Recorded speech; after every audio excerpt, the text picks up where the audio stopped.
Hello साथियों, आज हम बांग्लादेश में हो रहे हिंसा के बारे में चर्चा करेंगे। हम जानने का प्रयास करेंगे कि बांग्लादेश और भारत के बीच में अभी क्या संबंध चल रहा है। हम ये भी जानेंगे कि बांग्लादेश और पाकिस्तान का क्या संबंध रहा है और 1.5 साल से चल रही बांग्लादेश में हिंसा से वहाँ की आर्थिक स्थिति पर क्या प्रभाव पड़ा है। और हम ये भी जानने का प्रयास करेंगे कि बांग्लादेश का इतिहास क्या रहा है पाकिस्तान के साथ। तो बने रहिए अंत तक वीडियो में हमारे साथ। और हाँ, चैनल को अभी तक आपने सब्सक्राइब नहीं किया है तो सब्सक्राइब करके हमें सपोर्ट कीजिए। फिलहाल बांग्लादेश की आज जो स्थिति हुई है उसके पीछे कोई एक कारण नहीं है, उसके पीछे कई कारण रहे हैं जिनमें वहाँ पर राजनीतिक, सामाजिक और आर्थिक जैसे मुद्दे शामिल हैं। इसको समझने के लिए बांग्लादेश का थोड़ा सा इतिहास जानते हैं। 1947 से पहले भारत, पाकिस्तान और बांग्लादेश तीनों एक देश हुआ करते थे जिन्हें अखंड भारत कहते थे। और यहाँ पर दो ही कौमें मुख्य रूप से थीं, एक हिंदू और दूसरे मुसलमान। अब अंग्रेजों ने हिंदू और मुसलमानों में फूट डालते हुए दो देश बना दिया, यानी मुस्लिम बाहुल्य क्षेत्र को पाकिस्तान और हिंदू बाहुल्य क्षेत्र को भारत। इस तरह से दो पाकिस्तान और एक भारत बना, पूर्वी पाकिस्तान और पश्चिमी पाकिस्तान। तो पश्चिमी पाकिस्तान तो आज भी पाकिस्तान है, लेकिन ये जो पूर्वी पाकिस्तान है ये अब बांग्लादेश बन गया।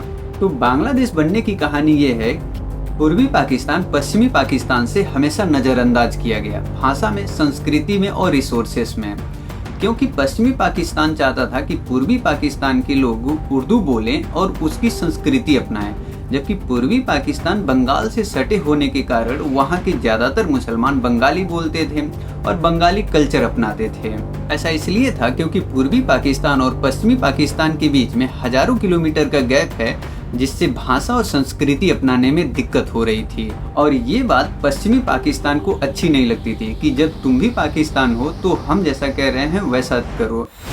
और इसी बात को लेकर पूर्वी पाकिस्तान और पश्चिमी पाकिस्तान में विद्रोह शुरू हो गया। पूर्वी पाकिस्तान के हजारों लोग मारे गए और लाखों लोग इंडिया शरण लिए, जिस समय इंदिरा गांधी का सरकार था। इंदिरा गांधी ने पश्चिमी पाकिस्तान के करतूतों को पूरी दुनिया के सामने उजागर की और इस तरह से मुक्ति वाहिनी के साथ मिलकर भारत पाक युद्ध शुरू हुआ, जो युद्ध 13 दिन तक चला। पाकिस्तान के सैनिकों ने हार मान ली और 93,000 सैनिकों ने आत्मसमर्पण कर दिया। युद्ध का नतीजा ये निकला कि 16 दिसंबर 1971 को एक नया देश बना जिसका नाम बांग्लादेश पड़ा। बांग्लादेश की प्रधानमंत्री शेख हसीना के पिता शेख मुजीबुर रहमान बांग्लादेश के संस्थापक माने गए और 1971 से लगभग 2024 तक ज्यादातर बांग्लादेश की कमान इन्हीं के घर पे रहा। इस तरह से बांग्लादेश में लोकतंत्र की धज्जियां उड़ने लगी और गरीबी, भूखमरी और बेरोजगारी अपने चरम पर पहुंच गई।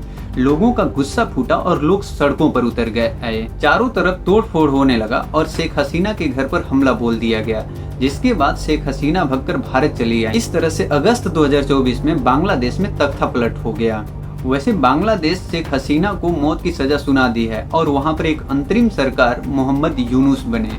बांग्लादेश में हिंसा दिन प्रतिदिन बढ़ते रहा और इसी बीच में उस्मान शरीफ हादी, जो एक छात्र नेता थे, उनको अज्ञात बदमाशों ने मार दिया। तो उस्मान हादी की हत्या एक नया मोड़ ले लिया। भारत विरोधी जो बांग्लादेशी थे वो ये कहने लगे कि उस्मान हादी की हत्या भारत ने करवाया है, क्योंकि जो उस्मान हादी को मारे हैं वो भारत चले गए, जिससे भारत और बांग्लादेश के बीच में तनाव बढ़ने लगा और बांग्लादेश में रह रहे हिंदुओं पर अत्याचार होना शुरू हो गया। बांग्लादेश और भारत के बीच में तनाव बढ़ गया है। बांग्लादेश में हिंदू को टारगेट किया जा रहा है। दोनों देशों के बीच में वीजा सस्पेंड हो गया है और बिजनेस पर भी प्रभाव पड़ा है। बांग्लादेश की आर्थिक स्थिति पाताल में चली गई है, लेकिन गुस्सा उनके नाकों पर है। बांग्लादेश ये नहीं समझ रहा है कि अगर 1971 में भारत उसे नहीं बचाया होता तो पाकिस्तान उसे निगल लिया होता। वैसे फरवरी में बांग्लादेश में चुनाव है और हिंसा यदि नहीं रुका तो बांग्लादेश अपने आप ही मिट जाएगा और भारत तो हमेशा भारत रहेगा ही। बांग्लादेश और भारत के संबंधों के बारे में आप क्या सोचते हैं? क्या भारत ने 1971 में सही किया था पाकिस्तान से बांग्लादेश को आज़ाद कराकर? आप अपनी राय कमेंट में जरूर बताएं।